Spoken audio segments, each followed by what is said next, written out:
সুপ্রিয় দর্শক মন্ডলী, আশা করি সবাই ভালো আছেন। আসসালামু আলাইকুম। আমি ডাক্তার মোহাম্মদ মুরাদ হোসেন, রক্তের ক্যান্সার এবং রক্তরোগ বিশেষজ্ঞ, সহকারী অধ্যাপক হিসেবে হেমাটোলজি বিভাগ, জাতীয় ক্যান্সার গবেষণা ইনস্টিটিউট এবং হাসপাতাল মহাখালীতে কর্মরত আছি এবং পাশাপাশি আমি কনসালটেন্ট হেমাটোলজিস্ট হিসাবে এএমজেড হসপিটাল বাড্ডা, ঢাকাতে কর্মরত আছি। আপনারা সবাই ইতিমধ্যে জেনেছেন যে 8ই মে বিশ্ব থ্যালাসেমিয়া দিবস। আসলে বিশ্ব থ্যালাসেমিয়া দিবসটা বাংলাদেশ সহ সারা বিশ্বে প্রতি বছর 8ই মে অত্যন্ত গুরুত্ব সহকারে পালন করা হয়। এই দিবসটি পালনের উদ্দেশ্য হচ্ছে থ্যালাসেমিয়া সম্পর্কে বিশ্বব্যাপী জনগণকে সচেতনতা তৈরি করা এবং থ্যালাসেমিয়া আক্রান্ত রোগীদের সহায়তা প্রদান, তাদের সার্বিক চিকিৎসার জন্য প্রয়োজনীয় ব্যবস্থা গ্রহণের জন্য উদ্যোগ নেওয়া। এখন আমরা জানবো থ্যালাসেমিয়া সম্পর্কে। প্রথমেই বলছি থ্যালাসেমিয়া কি। থ্যালাসেমিয়া হচ্ছে এক ধরনের বংশগত রক্তরোগ। এটা কোনো ছোঁয়াচে রোগ না এবং এটা কোনো ধরনের ক্যান্সারও না। সাধারণত থ্যালাসেমিয়া রোগে যেটা হয়, মানুষের শরীরের স্বাভাবিক হিমোগ্লোবিন উৎপাদন ক্ষমতা কমে যায়। এই হিমোগ্লোবিনটা হচ্ছে আমরা জানি এক ধরনের প্রোটিন, যেটা সাধারণত অক্সিজেন ক্যারি করে। থ্যালাসেমিয়া রোগীদের দেখা যায় যে হিমোগ্লোবিনের আমাদের যে গ্লোবিন চেইন গুলো আছে, সেটার এক বা একাধিক গ্লোবিন চেইনের পরিমাণ কমে যায়, যার ফলে আমাদের শরীরে রক্তশূন্যতা দেখা দিতে পারে। তো এই গ্লোবিন চেইনের ভিত্তিতে থ্যালাসেমিয়াটাকে আমরা দুটো ভাগে ভাগ করি মেইনলি। সেটা হচ্ছে যে আলফা থ্যালাসেমিয়া এবং বিটা থ্যালাসেমিয়া। আলফা থ্যালাসেমিয়া যখন আলফা গ্লোবিন চেইন কম থাকে তখন আমরা সেটাকে, বা উৎপাদন কমে যায় তখন সেটাকে আমরা আলফা থ্যালাসেমিয়া বলি। আর বিটা থ্যালাসেমিয়াটা হচ্ছে যখন বিটা গ্লোবিন চেইনের উৎপাদন কমে যায় তখন তাকে আমরা বিটা থ্যালাসেমিয়া বলি। ক্লিনিক্যালি এই বিটা থ্যালাসেমিয়াটাকে আবার আমরা তিনটা ভাগে ভাগ করতে পারি, যেমন বিটা থ্যালাসেমিয়া ট্রেড বা মাইনর, বিটা থ্যালাসেমিয়া মেজর এবং বিটা থ্যালাসেমিয়া ইন্টারমিডিয়া। এবং এই তিন ধরনের থ্যালাসেমিয়াতে হিমোগ্লোবিনের মাত্রা সাধারণত মৃদু থেকে তীব্রভাবে কমে যেতে পারে। যেমন বিটা থ্যালাসেমিয়া ট্রেড যদি বলি, এখানে হিমোগ্লোবিনের মাত্রা থাকে সাধারণত 10 থেকে 12 গ্রাম পার ডেসিলিটার এবং এখানে রোগীর সাধারণত হিমোগ্লোবিন কমে যাওয়ার জন্য যে লক্ষণগুলো, সেগুলো খুব একটা থাকে না এবং রোগী স্বাভাবিকভাবে জীবনযাপন করতে পারে।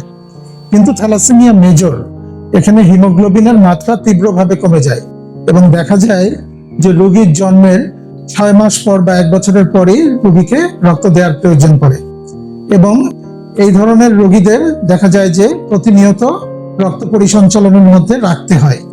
আর থ্যালাসেমিয়া ইন্টারমিডিয়া যেটা, এখানে সাধারণত হিমোগ্লোবিনের মাত্রা থ্যালাসেমিয়া ট্রেট এবং থ্যালাসেমিয়া যে মেজর, এটার মাঝামাঝি থাকে এবং এটাতে হিমোগ্লোবিন মাঝে মধ্যে কমে যেতে পারে এবং মাঝে মধ্যে রক্ত পরিসঞ্চালনের প্রয়োজন হয়। এটা হচ্ছে আমাদের থ্যালাসেমিয়া ইন্টারমিডিয়া। এছাড়া আরো বিভিন্ন ধরনের ভেরিয়েন্ট থাকে, যেমন hemoglobin E beta thalassemia, delta beta thalassemia, sickle cell thalassemia ইত্যাদি ভাগে আমরা এই থ্যালাসেমিয়াটাকে ভাগ করতে পারি। এখন আসুন আমরা থ্যালাসেমিয়ার কিছু উপসর্গ নিয়ে কথা বলি। যেহেতু এটা আমি প্রথমেই বললাম এটা একটা রক্তরোগ, এখানে হিমোগ্লোবিনের মাত্রা কমে যায়, রক্ত স্বল্পতা দেখা দেয়, কাজে এই উপসর্গের মধ্যে প্রথমেই রয়েছে অ্যানিমিয়া বা রক্ত স্বল্পতা। এই অ্যানিমিয়া বা রক্ত স্বল্পতার জন্য আমাদের কিছু কিছু উপসর্গ দেখা দেয়, যেমন এক্সারশনাল ডিজনিয়া বলি, অর্থাৎ রোগী খুব জোরে কাজ করলে তার শ্বাসকষ্ট হতে পারে, সিঁড়ি ভেঙে যখন উপরে ওঠে তখন শ্বাসকষ্ট হতে পারে, প্যালপিটেশন বা বুক ধরফর করতে পারে, আমরা বলি ল্যাক অফ কনসেন্ট্রেশন, ল্যাসিটিউড, এই জিনিসগুলো হতে পারে রোগীর। এছাড়া রোগীর মাইল্ড জন্ডিস থাকতে পারে, অর্থাৎ খুব মৃদু আকারে জন্ডিস থাকতে পারে, চোখ সামান্য হলুদ থাকতে পারে, স্কিনের কালারটা একটু হলদেটে থাকতে পারে। আর একটা হচ্ছে যে থ্যালাসেমিয়া মেজরের ক্ষেত্রে আমরা যেটা দেখতে পাই সেটা হচ্ছে যে মুখমণ্ডলের আকৃতি পরিবর্তন হতে পারে, যেটাকে আমরা বলি হেমোলাইটিক ফেসিস। এই মুখমণ্ডলের আকৃতি পরিবর্তনের প্রধান কারণ হচ্ছে যে দীর্ঘদিন ধরে রক্ত স্বল্পতার কারণে আমাদের বন্যারোগগুলো অনেক বেশি সক্রিয় হয়ে ওঠে, যার ফলে মুখমণ্ডলের হাড়ে বিকৃতি ঘটায় বা আকৃতি পরিবর্তন করে। এটাকে আমরা থ্যালাসেমিয়া ফেসিস বলি। আর একটা প্রধান লক্ষণ যেটা আমরা দেখতে পাই সেটা হচ্ছে যকৃত এবং প্লীহা, হেপাটোস্প্লিনোমেগালি বলি, এগুলোর আকার বেড়ে যেতে পারে, কেননা এখান থেকে বেশি বেশি করে রক্তকোষ তৈরি হয় এবং রক্তকোষগুলো এখানে ভাঙে, যার ফলে এগুলোর আকারটা অনেক বেড়ে যায়। এছাড়া দেখা যায় যে রোগীর স্বাভাবিক বৃদ্ধি ব্যাহত হয়, বয়সের তুলনায় ওজন কম থাকে, বয়সের তুলনায় উচ্চতা কম থাকে।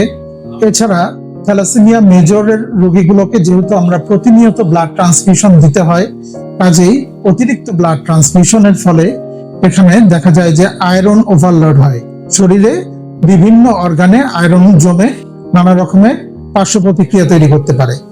তো মেইনলি এগুলি হচ্ছে থ্যালাসেমিয়ার মেইন লক্ষণ সমূহ। এখন আমরা আসি এই রোগটি আমরা কিভাবে ডায়াগনোসিস করতে পারবো। এই রোগটি আমরা খুব সহজেই ডায়াগনোসিস করতে পারি। যেমন আমরা রক্তের একটা খুব সাধারণ টেস্ট সিবিসি এবং পিবিএ পেরিফেরাল ব্লাড ফিল্মের মাধ্যমে আমরা খুব সহজেই এই থ্যালাসেমিয়া রোগটা সম্পর্কে ধারণা পেতে পারি।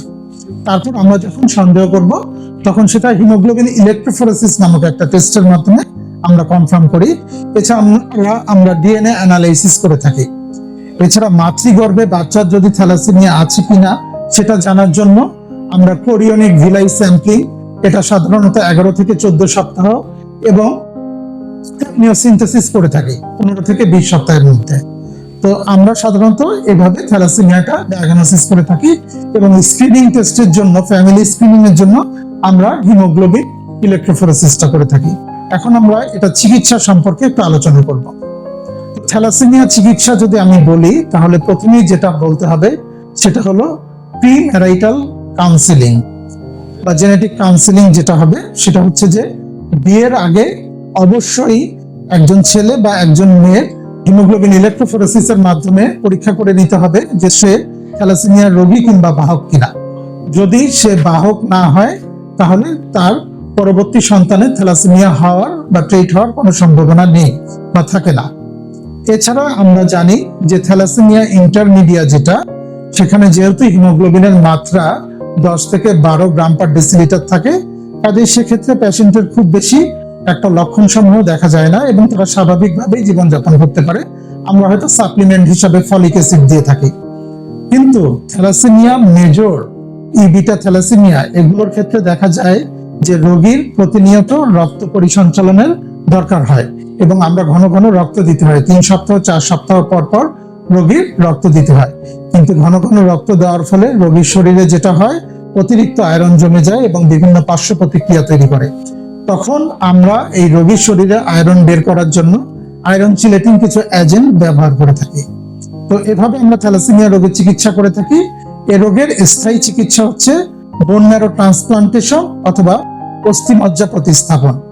এছাড়া জিন থেরাপি থ্যালাসেমিয়ার একটি আধুনিকতম চিকিৎসা পদ্ধতি, যেটা নিয়ে এখনো প্রচুর গবেষণা চলছে।